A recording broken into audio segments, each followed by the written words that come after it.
कहानी में आप देख रहे हैं कि विक्रांत की जिंदगी में अगर कुछ भी गलत होता है, चाहे छोटी सी गड़बड़ हो या कोई बड़ी अनहोनी, तो उसका सारा दोष वह बड़ी आसानी से मन्नत पर डाल देता है। मन्नत यूवी को सही सलामत घर तक पहुंचा देती है, लेकिन फिर भी विक्रांत ताने देने से पीछे नहीं हटता और मन्नत पर कटाक्ष करने लगता है। इसी बीच मन्नत की तबीयत बिगड़ जाती है, तो विक्रांत उसे घर में आने का ऑफर देता है, लेकिन घर में आते ही उसकी बेइज्जती करने लगता है।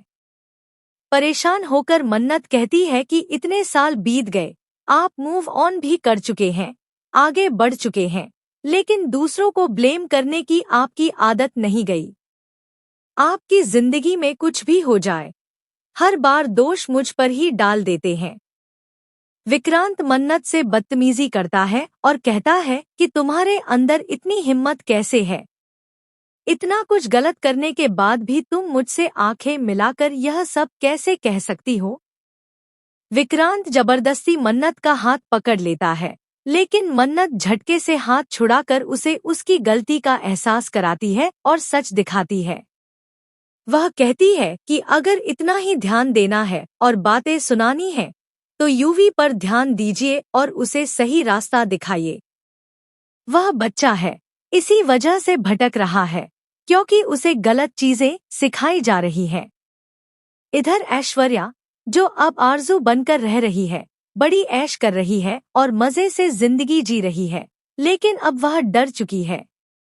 दरअसल ऐश्वर्या ने अपनी झूठी कहानी सुनाकर विक्रांत को अपने झांसे में तो ले लिया है, लेकिन मन्नत उसके इन झूठों में फंसने वाली नहीं है। चाहे वह आरजू बन जाए या कोई और नाम रख ले, मन्नत की नजरों से वह बच नहीं पाएगी।